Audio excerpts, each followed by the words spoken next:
Welcome back to We Still Like Each Other, the podcast. I'm Travis. And I'm Stephanie. And this is the podcast where we show that the honeymoon stage can last forever. And ever and ever. We're back. I feel like we almost forgot how to do the intro. It's weird. Taking a week off is weird. It feels like longer. Yeah, because normally we'll drop an episode and then we're both sitting and we're making clips and doing posts, stories, and we haven't done anything. And even the last episode we did, we kind of got sick a few days after. So even that week, we didn't promo as much as we usually do. Yeah, it was surreal, but we're here. We're back. We're almost 100% better. Yeah, I'd say I'm like 90%. You're maybe 2 days behind me. Yeah. Because it took you 2 days to get sick. You felt the symptoms 2 days before I did. Yeah. Definitely. So since it feels like it's been a while. Like I'm sitting here kind of stuttering, slurring my words. I'm like, did I forget how to pod? I was thinking of ideas for the show and I had some cliches that I wanted to discuss. Okay. I remember someone either DM'd us or messaged us or something asking us to discuss the topic or the cliche that states, if you love someone, let them go. Right? There's more to that, right? And if they come back, it was meant to be or something. If they come back, it's meant to be. So I was like, is that really a topic? But then I was like, we could just discuss other cliches. Okay. So I wrote down a few. Let's lead with that one. Okay. How do you feel about that cliche? If you love someone, let them go. Or hang on tight. Like, what the fuck? Like, why? I feel like people are always putting their relationships, not just romantic, but relationships, period, through these trials. Why can't you just... It's like playing hard to get. Like, I love you. I want you with me. I'm going to let you know that I'm going to hold on to you. I'm going to nurture it. Why do I have to like push you away to prove that we were meant to be? I feel like it's a weird message to send. I feel like people use it when a relationship needs to be over. So it's kind of like helping soften the blow. Like you need to let it go. If it's meant to be, you'll be back together. That's like advice that you give a friend who's having a hard time, maybe dropping with an the ex breakup. or something. Yes. Yeah. Okay. So you're using it like so that reverse psychology. Yes, they feel like, you know what? If it's meant to be, it'll be anyway. So I could let this go for now because if it's meant for me, it'll come back. Yeah, this is bullshit.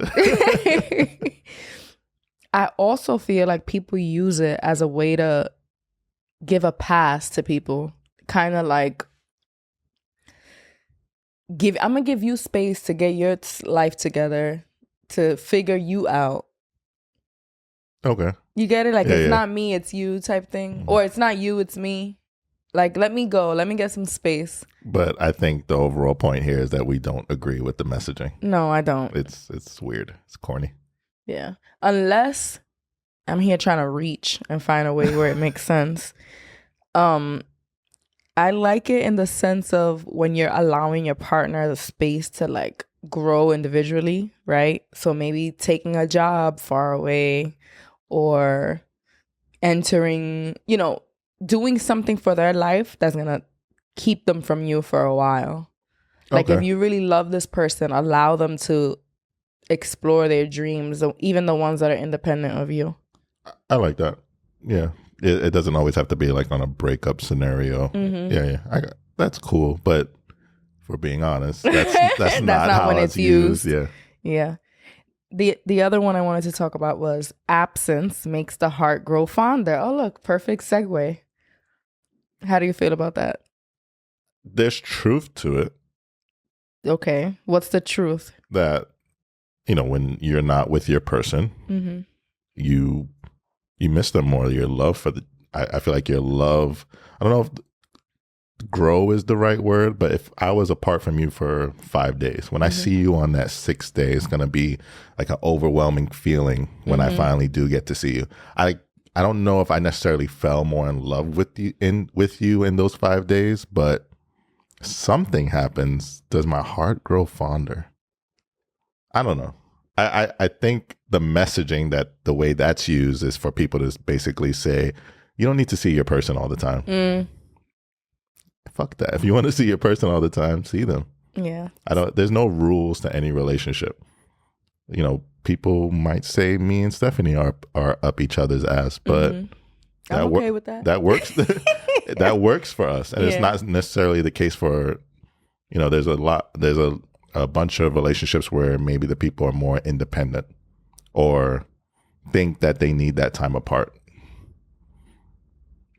I don't think that's... I feel like this quote shows like why long distance relationships have such strong foundations. So when you think about how a long distance relationship is, right? You don't physically see each other. So then that forces you to do what? Communicate more. Communicate better. So I feel like when there is physical distance between couples, it pushes that communication to levels that couples who see each other all the time might neglect, right? Because I see you, so they kind of brush over the deeper conversations or don't have consistent communication because they're like, I'm going to see you tonight anyway. Okay. So having that physical connectedness being absent, right? So there being space between you could lead to an improved relationship because of the improved communication. Yeah. But absence isn't necessary. It isn't required. You can build that communication without physically being absent from one another. Might even argue that doing it when you are spending a lot of time together is kind of more impressive because you're basically putting... When you have a long distance relationship, you're kind of forced to do that. But me and you see each other every day, and we have to have those conversations, or not that we have to, but we push ourselves to have those deeper conversations because we want to build on our foundation. We don't have to. Yeah. According to what you're saying, we see each other all the time. Exactly. So I guess the misconception is we don't have to, but the reality is we should. No matter how often you see each other, communication needs to be prioritized. What is effective communication? Like, use our relationship for an example. Like right now, what is going well for us in the communication world and what can be improved? Fuck. What's going well for us? If there's nothing going well, you could say that too. No, I think there are things about the way that we communicate or the way you communicate that sometimes bugs me. Okay. But I think I've been pushing back on it more. Whereas, be more specific. What bothers you about how I communicate? So when you get frustrated, you'll kind of just say, whatever you want, do it. That happened today. And I feel like there are times prior to where we are now where I would just kind of either dismiss what you were saying and just shut down. Whereas now I push back. I'm like, no, we can have this communication. Solve it like the intelligent adults that we are. And I push back rather than pushing away or something. You get what I mean? I feel like for me, when you push back, I automatically feel like you just don't want to do what I want to do. So let's just do your way. Versus like, no, I genuinely have a question about your plan. That doesn't mean I don't want to do it. I disagree. It was a genuine question. Where sometimes it's like, if you question something, I'm more like, oh, he just disagrees with me. He thinks I'm dumb. And, since we're sticking with this example, for me, with that specific thing that we had a conversation about was like, I want that discourse. I want to know what your thinking is because, anyone who watches this podcast knows I can start out feeling really strongly about something and you could lead me to somewhere. I was like, oh, I didn't see it that way. And I'm open to that. I think that's one of my strong points, that I'm open to seeing someone else's point of view. I'm not so stuck in my ways like, this is how it is. I am man. Ooh. Yeah. And another thing is we do spend so much time together, right? And, especially in the last couple of weeks, we've both been sick. Everything else that's been going on in our lives, we're kind of experiencing it at the same time. So then I think that you are perceiving everything the same way I am. But just because we're going through the same thing, it doesn't mean we're experiencing it in the same way. Therefore, we're going to have differences in opinions and how to move forward and how to attack a challenge. And I think that's kind of what happened today. Like, you asked me something and I explained what to me was the most logical, thought out response. So in you disagreeing, it's like, he's just stuck on disagreeing with me. Like, how could he possibly see this any other way when we're both experiencing the same exact thing? So I had to tone it down a little bit. I appreciate that you didn't just, people can just be wrong and strong. And it's not that you were wrong, but you did dial it back. Mm-hmm. I did see, I watched like the wrinkles in your eyebrows just kind of smooth out a little. And I appreciate that, because it could have just, you could have just hammered down and just been like, well, I said what I said and fuck you. Yeah. And you didn't. So kudos to you. All right. The next one. Opposites attract. How do you feel about that cliche? No, I think it is a cliche. Like, I don't think it's factual. I just think sometimes people who are on opposite ends end up together, and then that's people's way of saying that they belong together. An example that I go to many times is me and my ex. On paper, there should be no reason that we were together. And people pointed that out a lot through the many years that we were together. And I just thought of it like, yeah, opposites attract. But maybe I needed someone who was on my, we had aligning ideas on things. And, values. And that's how I viewed it for a long time. Opposites attract. This is normal. Everything's fine. Everything's fine. With the flames behind me, everything's fine. I think to a certain extent, you don't want to be with someone who's exactly like you. It's kind of weird. It's kind of narcissistic. And when you're with someone who kind of challenges you and maybe pushes you to see things in a different light or do things you normally wouldn't have done, it could be healthy. But like you said, there has to be a certain level of agreement on certain, what's the word? Like core values. Like having kids or not having kids. Traveling or not traveling, that there's bigger things that you have to kind of agree on in a relationship, and you can't just say, oh, opposites attract. Something that, and stop me if this is way off, but I got into a conversation with a coworker recently. We both enjoy playing video games. And the topic of, have you ever dated a girl who enjoys playing video games as much as you do? And there's been times where I thought that'd be cool. But then when I really sit and think about it, I think that might be annoying, because I just know when I was like at my peak of gaming, like I'm talking like I could do it for 12 hours straight, stop for food and keep going. Okay. I don't know if I would have want my partner right next to me doing it. I kind of like that separation. It was younger, so like my girlfriend would just be in bed watching TV and I'd just be on the computer. Obviously, that would never work now. No. But I don't know if I would like that. Yeah. So in that sense, I could say I'm happy that we didn't have those same interests, But I have my own interests. You have your own interests. So in a way, that's how it balances each other out. You know what I mean? So I guess it goes back to maybe opposites are good for each other. It depends. I think it all depends. I think, what's that chart? A Venn diagram? That's the one. When the two circles merge. Venn diagram. So I think you need a Venn diagram in a relationship.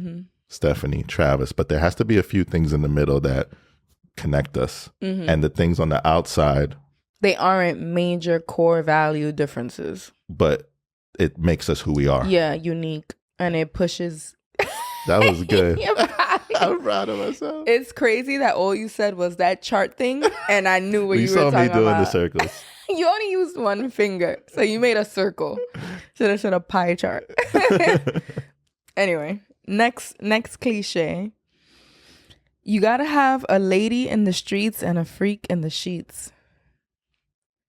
I agree. Oh God, I'm scared. I thought about leaving this out because I was like, he's gonna go and embarrass me. Go ahead. No, I think that no. Okay, so No, go ahead. no, because Speak your truth, King. I could see how like I could go really left with this. I don't think there's anything wrong with a woman or person, period, who's like oozes sex. So I don't think there's anything wrong with being sexy and being out in the street being sexy. Mm-hmm. But I do think that when the doors are closed, there needs to be a switch that gets turned on. Because, you know, I don't know. This might be a crazy example, but I'm sure, you know, Michelle Obama.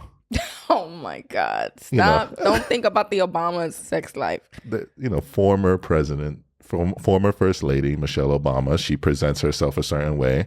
It's very respectful. But I'm sure when her and, you know, Barack go behind closed doors, there's maybe like a little briefcase of toys that she pulls out and spices it up. And I think that's cool. Like, I think you want that. I don't think you ever want to be stagnant in your sex life. And part of that is, you know, I don't know if it's right or wrong, but most times it falls on the woman to bring that out. Is the woman's responsibility? Not the responsibility, but usually it's something that she'll do to add to the sex life. We'll talk about why that might be a little later. But the reason I have an issue with the quote is because there's this expectation on women to be ladies. What is that? What does that even mean? That's like that's like behavior, right? I don't like living my life in a way that it has to be respectable to men. If not, I'm not worthy of marriage. I'm not worthy of partnership because I'm carrying myself in the streets not like a lady. Just so I hate that quote, because it's like, what does that mean? Like, how do you expect me to behave? I feel like I live my life as me and obviously as a mother and as a wife, but not in a way that it limits me being me. Does that make sense? Yeah. That's why I knew I could mess up with that saying. So, you know, lady in the streets, freak in the sheets. I just think you need to be a freak in the sheets. That's it. Yes, because to you, sex is important. Your sex life is important. To our relationship, sex is important. But I feel like who I am in the bedroom and my sexuality, not that I'm the same way in the streets, obviously not, but I'm very vocal about sex and sexuality and the fact that sex should be destigmatized. Like, that's just who I am always. Like, and I speak about that freely. It's not something that I hide. And a lot of people who live by this might think that I'm maybe too promiscuous or too open, or the fact that I pole dance is not very motherly, or a wife shouldn't be doing that. So I don't live this quote in the way it was intended. Yeah. Let's get rid of that one. All right. Birds of a feather flock together. Do I think it's true? Yeah. Yeah. Okay. I think you align with, I'm assuming this is referring to like your friend group. Yes. So yeah, I think you align with people who are similar to your, like you said, have those same core values. So yeah.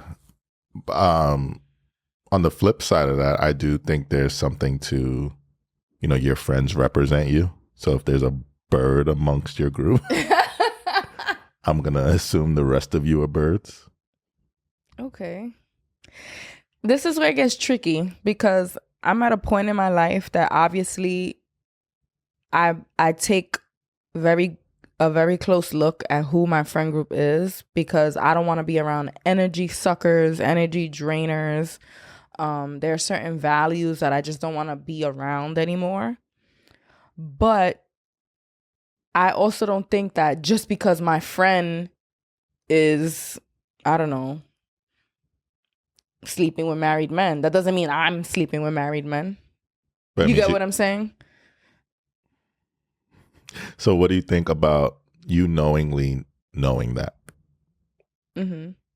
Is that saying that you're condoning that behavior? Well, not condoning it, but they're a grown-ass person, they're a grown-ass woman. They can do as they wish, and I speak against it, but I'm not gonna, I can't be friends with you anymore because of it. Okay, That can no longer be my friend. It could eventually lead there, maybe, if other behaviors, if other things are impacting, if that behavior is impacting their lives in other ways that affects our friendship. But solely that behavior, like I can't just disown a friend because of it. Okay. I mean, and listen, I am not one to talk, especially as a man. Y'all don't want to see my men group chat. You know what I'm saying? And I don't view them any better or worse. It's just like, oh, that's my friend. And, That's what this made me think of. Like, so I've been on girls' trips and stuff like that. You've never been on a guy's trip, but I also know that I'd kind of be shook if you were like, yeah, me and my boys are going away for a weekend. Like, it would make me kind of nervous. Well, we do have a trip to DR coming up. Mm-hmm. Shout out to Nudie. Yeah. But do you get my... No, I get it.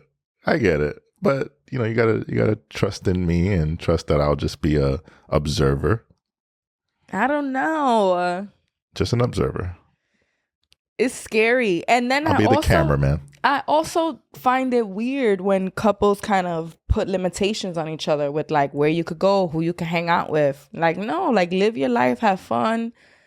But then it's also like, I'm scared if your friend group is like... It doesn't have... What I'll say to that is it doesn't need to me be going to DR. Like if I go to the Lower East Side to have drinks with my friends, I don't think it's any different than if we're in another country. No, it's definitely different because your opportunities are different. You're sleeping out of your house for days. You're around people that you're never going to see ever again. Like, it's different. Saying I'm going out for drinks is definitely different than I'm going away for 4 days and I need a passport. You just gotta trust in me. We out. Oh my God. That reminded me of something we were watching, and we'll get into that about like why men cheat. Okay. But well, let me see. Is there another one? Women mature faster than men. Do you believe that? I don't think scientifically, and someone could prove me wrong, but I think they're almost forced to. Okay. They're forced to almost pick up this motherly role at a young age, especially depending on your household.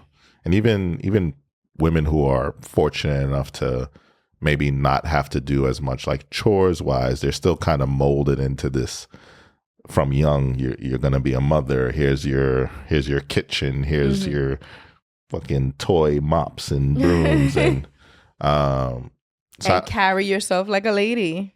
Like, little girls are not free to like play and get dirty and roll around in the dirt like boys do. Yeah. So I just think it's your upbringing, and more often than not, we force these ideas on young children, young girls. Yeah, socializing them to like behave like women. It's like, oh, boys will be boys, and it's like you're 33, and it's like, of course I'm gonna still be the way I was when I was 13 because I've had this, this get out of jail free card per se from the women in my life, especially. And we see it all the time, especially in Caribbean families. Like the men are held to different standards than women. You almost have to be damn near perfect as a woman, whereas men are able to explore and make mistakes and do that for. Even grown men are like, that's the way he is. He doesn't know better, or he's always done it this way. And the women in our families kind of are like, why hasn't she gotten it together? What the hell? Like, it's not as easily excused. Yeah. And I'm talking about so many different behaviors, not just related to relationships. family dynamics in general. I'll say that I don't think in our lifetime we'll see any change to that. That's deep, like deep rooted. Yeah. There is changes in our lifetime. I will say, like the way we're raising our sons and, you know, friends that we have, like there's a difference. It's just gonna take, you know, a while for it culturally for us to see the effects of that. Yeah. All right. The last cliche I have here is you'll lose them the same way you found them. So this refers to like if he was cheating when you met him, and that's how you met him because he was cheating on his girlfriend, you'll lose him the same way. He'll cheat on you too. No. Because I know like 10 relationships off the top of my head where they're still happily together and they didn't have the best start. Okay. You're kind of biased because our start was kind of weird. That's true. But I also, if our start was picture perfect, I would still know 10 relationships that are still going strong. I'm talking like 10 plus year relationships. Mm-hmm. So I don't think, no. So this leads me into our next topic. Well, okay. Just because it kind of, why do you think men cheat?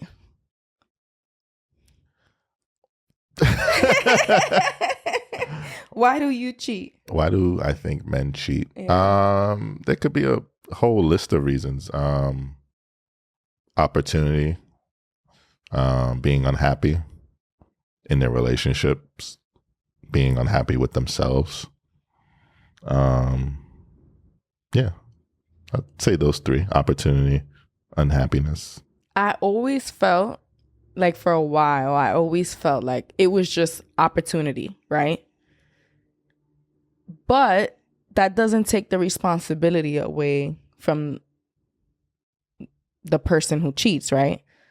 So meaning if you walked out the door right now and this woman was like, I want to be with you, that's the opportunity, right? Okay. But now it's on you to say, no, thank you. I'm in a relationship. I don't want to cheat on my partner. Why do you feel like it's so difficult for men to turn down an opportunity? Is that just a narrative that's been pushed? Obviously, I mean anyone, but I'm asking you for perspective from a man. Like, why is it? I think, depending on the man, because I won't put every man into this example, but, you know, hopefully you all been listening for a while. I speak about the things that when I was growing up, you always want to add to that man talk. Like, you always want to be like, yo, met Stephanie, smashed it, but then I met so-and-so, smashed it, and it's just like collecting Pokemon. You just... And so do you feel like it adds to your value the more women you can... Amongst your group of friends. Yeah, so it impresses other men. It impresses other men. Okay. I'm trying to think how to... Because obviously I know that there are men that don't give a fuck about that and probably look at you like you're gross. Mm-hmm. But in my lifetime, the men that I've been around, that's been, you know, something to talk about. That's been cool to talk about. Okay, so it impresses other dudes. It seems cool, right? Gives you cool points. You're juggling. So what about the feelings of the person you're cheating on? Like, does that cross their mind, your mind? I think... Yes, but if I'm being honest, probably not until shit has hit the fan. You know, in the past, I've only seen the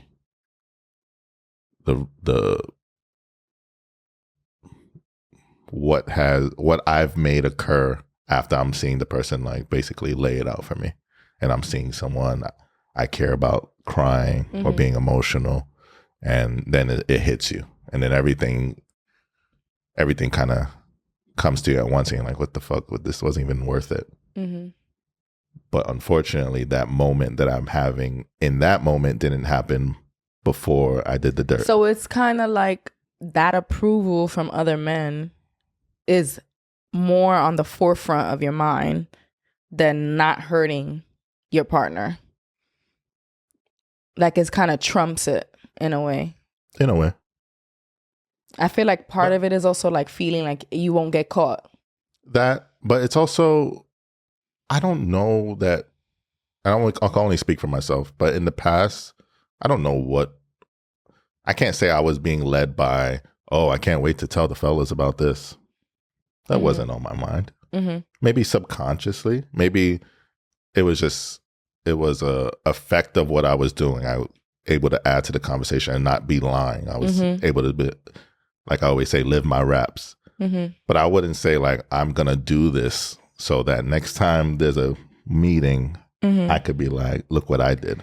I know that part of it could be like, it kind of made you more of a man, right? Because I've definitely remember having conversations with women in the past. Like if a guy ever turned her down, it'd be like, I think he's gay or something. Like, what? Like, why would he turn me down? So it's like this narrative that if a guy turns you down, he must be gay. And then men feel like, I don't want her to think I'm gay, so I'm going to just do it. Did you ever feel that way? No, like, did you ever feel like you couldn't turn someone down because of the perception? No. I've been called gay before. But because of that, because you turned someone down? Like I was a little pretty boy, like curly hair, smooth face. Yeah. Whatever. I never was concerned about things like that. And I've turned women down. Hard to believe, big horn dog that you big are. Hornball. Yeah, I've turned women down. And have you ever been, called out your name, or if you turn somebody down, did they ever like? No, I can't say like I've had a moment where it was just like, oh well, never doing that again. Yeah. Okay. Why do women cheat? Honestly, I feel so, to bring it to more of a general, well, we could talk about women. We were talking about men. I feel like we all need to realize as human beings that attraction is 100% natural. Even you and I in our current relationship, there is no way in hell we're going to live the rest of our lives without feeling an attraction to another human being. Attraction is vital to the existence of humankind, right? Like the reason, if we look at animals, the men have like usually more colors to attract the female species. Without that attraction, peacock. Yeah, but the peacock's like one example, but most animals and stuff have that. If even in mammals, like the baboons with the colorful butts, like the bigger, brighter butt is like more attractive. You know what I'm saying? So it's human nature in order for our species to have reached where it is, right? However, now what has to trump our nature are the societal expectations that we've put on ourselves, right? So yes, I'm going to find other people attractive. Yes, you're going to find other people attractive. But now we've committed to each other in a marriage that the societal expectations have to come first. Just because you have that attraction, you have to now know that you shouldn't act on it. Yeah, we're no longer primitive. Exactly. And that's not an excuse. It's not an excuse. But at the same time, I feel like a lot of couples get in trouble when they expect that human nature thing not to exist. Like, oh my God, he liked this girl's picture on Instagram. So fucking what? Oh, he looked at some girl on the street. Yes, that's normal. That's natural. I think in a lot of ways, and I take it for granted, I'm very grateful that you're bisexual. And I say that to say because I don't know what it's like to deal with that. There are men who genuinely deal with that. You walking, you keep your eyes straight. You're I get what you're saying, but you're accrediting that to me being bisexual. And I think even if I personally didn't have an attraction to women, I would still, on a human level, understand that you're going to find other women so attractive. It doesn't take you being attracted to them as well. No. So I don't think you have to be bisexual to understand that your man's gonna find other women attractive. I think you just have to be human. Well, I say that because even to take it a step further, if you're scrolling Instagram or or let's say me, let's focus on me. If I'm scrolling Instagram and I see like a model, fat ass, showing it all, the same way I'm forwarding that to my group chat, I'm sending it to you too. Yeah. And I'm not like nervous. I'm not, it's just like, you're a part of my list. I don't exclude you from anything. Yeah, yeah. So that's why I'm saying and if true. you were a straight woman, I wouldn't be sending you that. Look at this cute bikini she got on. But I wanted to highlight that despite that, I still, as a human, can understand that the attraction is going to exist, right? And I know, like for me, I know when I talk about men being attractive, it used to bother you a lot more than it does now. Yeah, it's just my own insecurity. I've gotten over it. Yeah, so like if we're watching, I don't know, a Drake video. And I'm very vocal about if I find someone attractive or somebody does something sexy or whatever, and I say it, and I know that before it would bother you. You know what bothers me still? Oh God, I'm scared. No, it's not too crazy. But I'm very I'm very sure of myself and the facts. You know, I'm a straight man. I'm a whatever, all the terms. But when we're watching something and you say that's an attractive man, and I'm thinking to myself, no, it's not. Why? Because they don't resemble you? No, because I don't think that's the standard for being attractive. I think there's all types of attractive men. But when I'm looking at someone, and you're like, oh, he's good looking. I'm like, the fuck do you see? Because I don't think he's good looking. Okay, I get where you're going. So that's the only thing that bothers me nowadays. But I'm like, come on, have better taste. Okay. I know the reason I thought it was because they didn't resemble you is because I know, you know how you mentioned like you'll see like some hot model on Instagram and you'll send it to me. I remember there was a time where I was going through my own insecurities, and I remember questioning like, yeah, all these women are beautiful, but I don't look like any of them. So does Travis actually find me attractive? Because I wasn't seeing a reflection of me in those women, right? Like, this is an example. This isn't what was happening. But like, what if every single model you sent me was like a white woman, a blonde white woman? I would be like, what the hell? Like, I in no stretch of the imagination could ever look like a blonde white woman. You know, like that would kind of make me feel a little bit insecure. So what if like all the men I found attractive were like sexy chocolates with like strong muscles? Wouldn't you feel like, damn?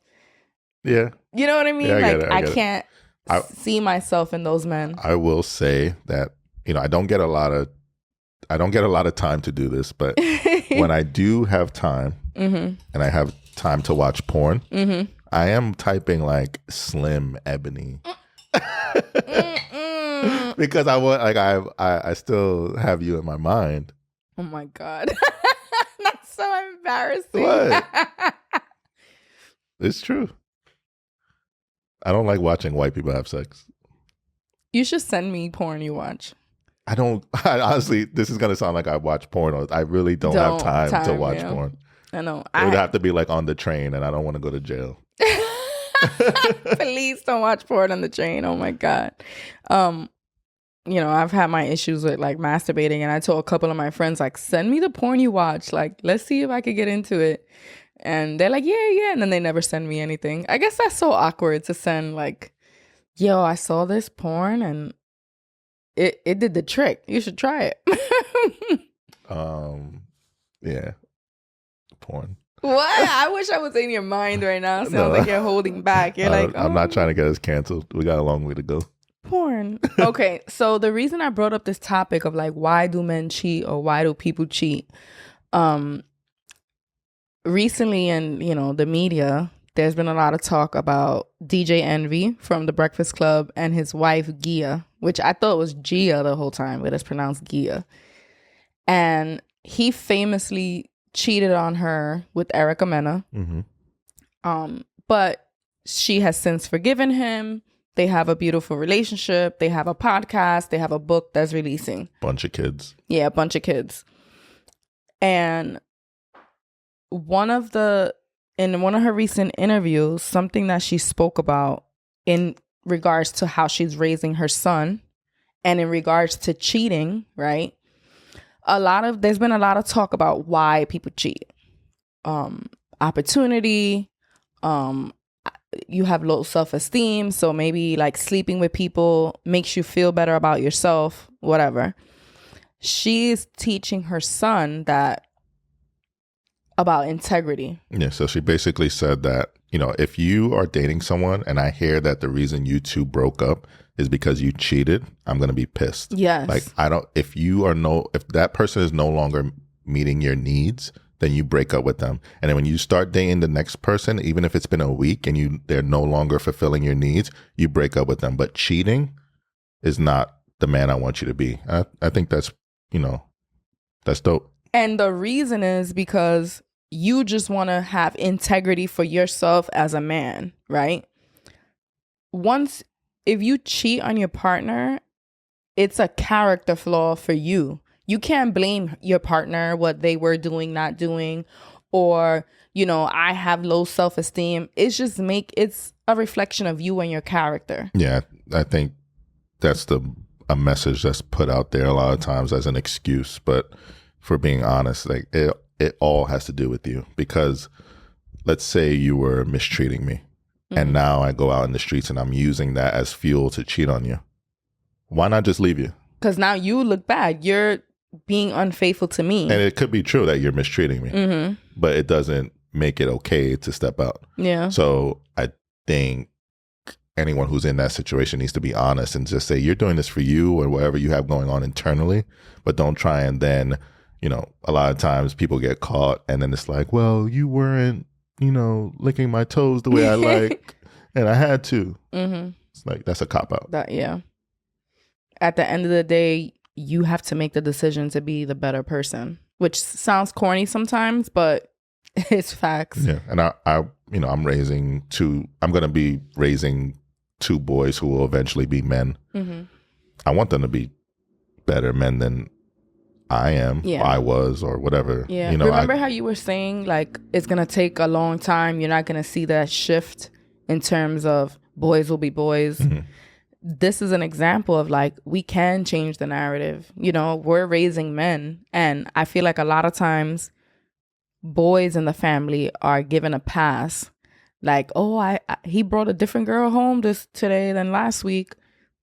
Don't let that slide in your house. Like, I'm not going to allow our sons to just bring different girls and I got to keep up and remember the different names. Like, no. Yeah. If I stop it from happening in my own house, obviously they're still going to make their own choices, but not because I allowed it or not because I ever made it seem like it was okay. It was a phase. It's something boys do. No. Like, absolutely not. Would part of you feel proud if you had a daughter that was doing that though? Like real hot girl shit. Like, no, if she was in a relationship and cheating, no. But now if my daughter is just, exploring her own sexuality in a way that isn't disrespecting anyone, of course, I'm gonna be like, oh, good for you. Take care of yourself, whatever. You don't want to have a serious relationship. I'll be like, wow, you're not forced to feel like sex is bad, and I'll be happy about that. Okay. But not them purposely cheating on someone. Okay. No. So something else that came up, because I feel like as much as I want to talk about how cheating shouldn't ever happen, it does. And I feel like I've evolved enough. I've had enough life experiences to know that cheating isn't the end of a relationship for everyone. It might be, but it's not necessarily the case. There might have been a time where it was like, nope, one and done, you cheat, it's over. But I know that life is a lot more nuanced than that. And I wanted to talk about, how do you decide that someone deserves another chance after cheating? I I don't know if there's like one way to define it. I just think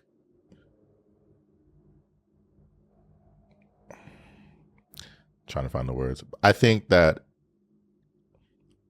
if that person, if you should always, and I'm going to be an advocate of this, you should always give that person another chance. But how they move after that, I feel like they're on a very thin rope, right? So, you know, we discussed how we move past it. And one of the things that kept coming up was I always had to be prepared to have that conversation and not just say, oh, are we talking about this again? And there are a lot of men who will be like, well, you forgave me.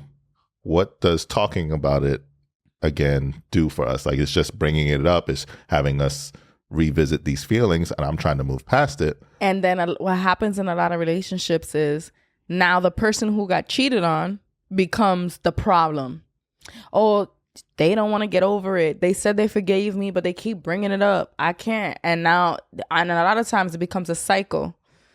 And then the person who got their heart broken becomes apologetic. Like, I'm sorry that I'm not over it. I'm sorry I keep bringing it up.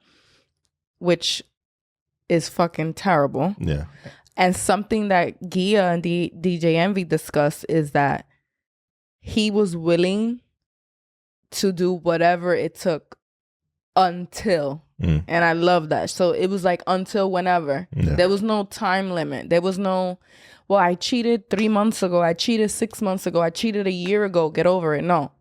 Until forever. Until whenever we need to have these discussions, I'm going to be here to have that discussion with you. I know in my own experience, there's been times where, you know, so I don't know, you know, what will come across your mind, but all of a sudden I find us having a conversation about some shit 6 years ago, and I'm like, the fuck is going on? Like, how did we get here? We were just watching a movie. Yeah. And you'll be like, no, but what were you thinking? And I just have to like talk through it until it's over. Yeah. And I feel like when I do bring those things up, it's not like, it's more so for communication's sake, to really understand your thought process, what you were thinking, where are you now? I don't know. Like, it's not ever like I'm sitting there like, oh, why would you do this? Or I'm reconsidering us being together. And I'm never annoyed. I think that's important to know. Like, obviously, I wish we were talking about anything else, but it's never to the point where I'm like, here we go again. And I don't know how much longer I can do this. Those thoughts never cross my mind. It's just like, you know, unfortunately, shit happened. And now this is what happens. And it doesn't even happen frequently. I'm just using it as an example, but it has happened. Yeah. Because we're obviously in a space. We have a podcast about relationships. We're looking into relationships. We watch relationship shows. Like, old wounds are going to be opened up throughout this process. Yeah. And even we were watching Gia, right? We were watching the Gia interview, and Charlamagne was like, shit, like, I'm sorry. Like, I don't know. I just feel like I need to say sorry right now. I got to apologize to my wife. He's like, I apologize to all women. Hey, if you've ever been cheated on, because it invokes a feeling, an emotion, something that you've gone through. And I'll be lying if I said, I actually watched that interview without you, and I'm at work and I'm just like, oh shit. Do you ever watch certain things and you're like, damn, I know when Stephanie watches this, it's going to bring up these feelings for her. I ain't gonna lie.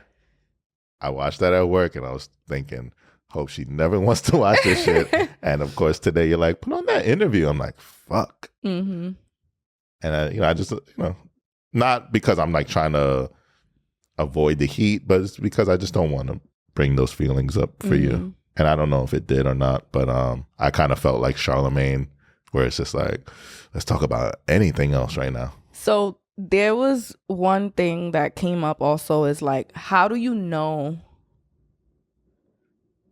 I guess this is hard for you to answer, or maybe you could answer it. Like, how do you know I won't cheat on you?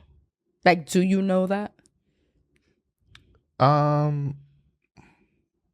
Because the question was phrased in the sense of, how do you know he won't cheat on you again? Which you can't really like answer, but yeah. How do I know? I don't know. I don't think about it. Like I try to say like I'm gonna do everything in my power to make you happy, and focus on being a good father, a good husband, a good provider, and hopefully all those things put together will just make it to where you don't want to. Um,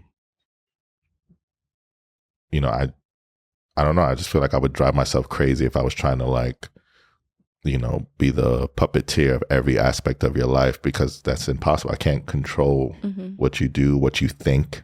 Yeah. And I think one of the biggest, one of our biggest strengths right now is this right here, what we're doing. Like we communicate. We communicated before the camera was on. Yeah.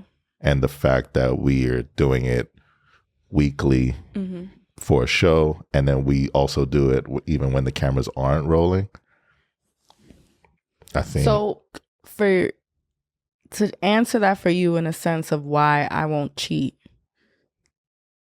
I don't want that on my conscience myself. Like I just feel like it's not a good thing to do. It's not a moral thing to do, and there's nothing I will gain from cheating that will make risking our relationship worth it.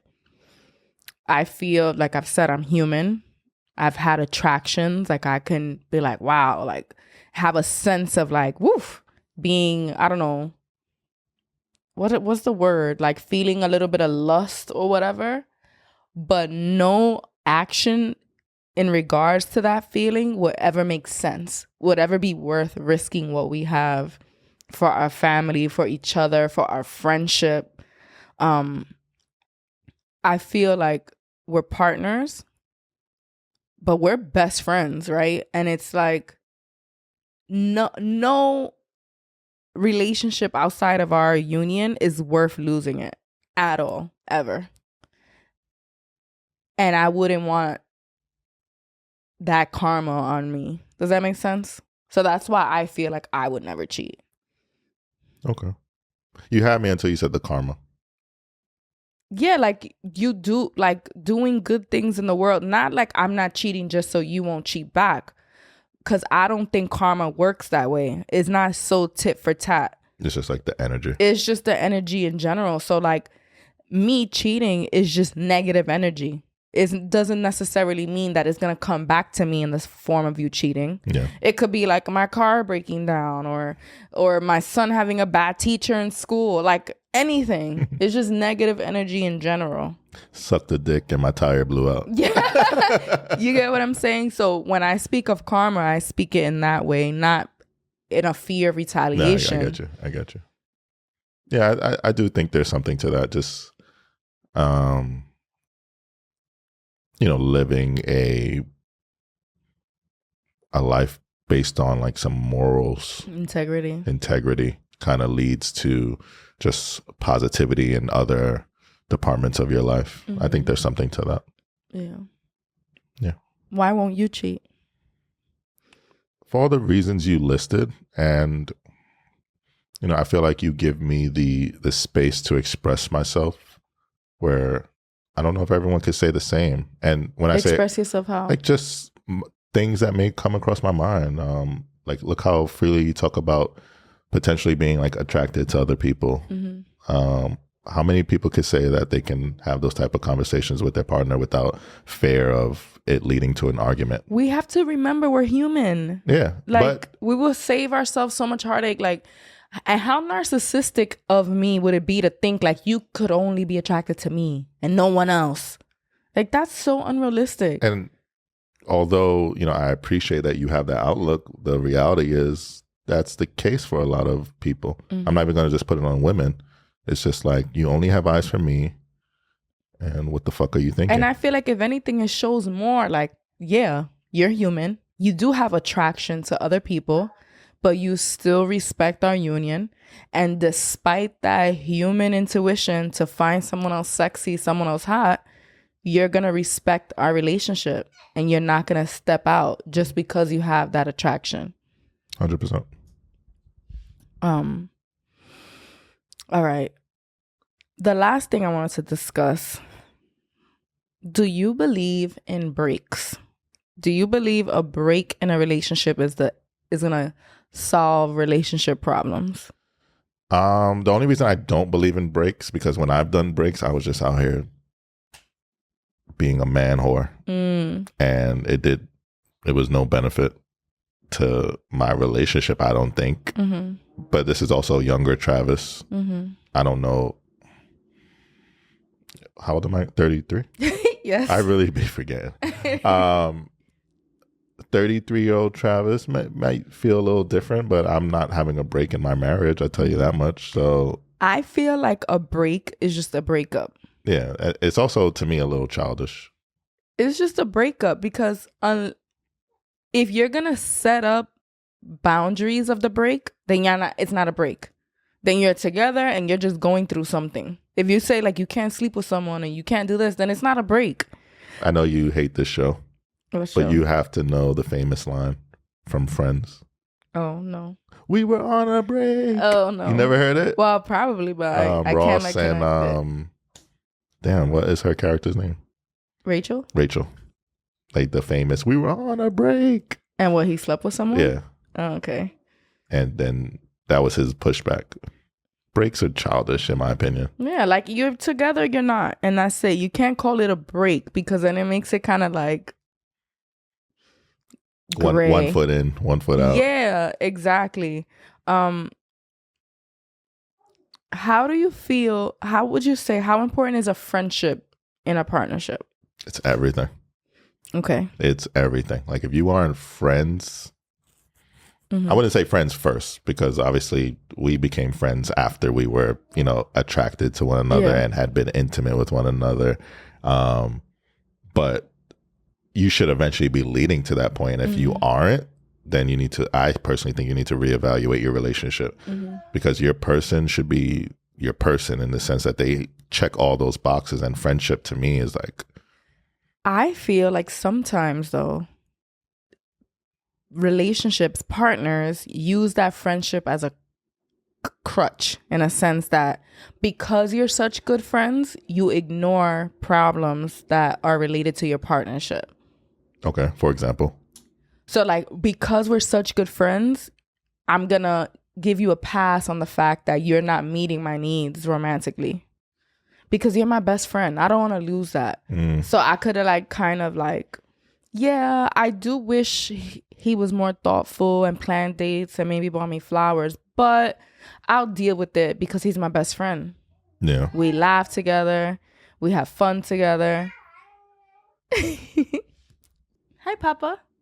Yeah, River woke up from his nap, so he's gonna help us wrap this episode up. So yeah, we were talking about breaks and how and friendships and partnerships, and I was saying how friendships can sometimes hold relationships back. So how do you feel about that? I see your point. I think like any other friendship, even if it's not a romantic friendship, you have to hold that person, accountable, because if they aren't hitting those other points for you, then what are you doing? You're getting a mediocre relationship from someone who says that they're your best friend. Yeah. If for example, if I was like a stingy lover, like it was just all about me, all about getting my nut and rolling over, eventually you're gonna be looking at me like, the fuck am I doing? Yeah. What the fuck? What are you thinking right now? I'm thinking about how there's sometimes like when I'm thinking about maybe things I need from you, I feel a little bit ungrateful because I think about everything I do get from you. And then it like holds me back from like being honest about what I need from you. So floor is yours. Well, it's nothing crazy. So let me be kind of general. So we went through this period where we were both really sick. River was really sick. And so many areas in our life were neglected, put to the side because we had to get better. And I feel like the one thing that you were so eager to make sure we got back on top of was what? The podcast. The podcast. And it kind of bothers me that sometimes you don't put that same energy into other areas of our relationship, of our life, of our family dynamics. Like, so many other things took a back seat. And I kind of wish you would have prioritized bringing those back up to speed before the podcast. Yeah, you've definitely brought this up to me. So I don't know if it's fair to say that you struggle with talking about it, because I know about it. I guess I struggle with bringing it up again and again and again. Oh, okay. So multiple times. You know, and I had no push, like even when it came up, I still don't have any pushback. I agree with you. There is a certain level of urgency that I have with the podcast that, and I respect it, you know, and I respect your dedication to it. And it's not, obviously, and this is something I want to do. So I appreciate that when, you know, we're falling behind or something, I know that you're going to be on it. Aw, like this is a big part of our life, and I get that. But it's like, it's not the only part. It's not the only part. And I kind of want what I love about you in this space, I want to see it applied to other areas of our life. And I'll work on it. Oh, fuck. Wait, let me not say that. I'll work on it. I'll work on it. Then we'll have a clip. And he didn't. No, I hear you. And I'm definitely going to reevaluate how I do things. Mm-hmm. I love you. I love you more. Baby. Daddy. We're back. We're back. Do you still like me even after COVID? I still like you. Maybe I should start asking you, do you still like me? Oh, you want to switch it up? Yeah. No, I just want to know if you still like me. It's a good question. I guess not. After episode 50, how about that? We'll do the next 50 after that. Do you like me? I want to know. You're scaring me. It's like he doesn't want to answer. I don't want to lie. No, I'm kidding. I love you. I like you. No, I know you love me. I like you. It's two different things. You're my best friend. You're my buddy. Okay. Let's go get some beers. Some beers? Let's go to DR. Bye. Peace, y'all.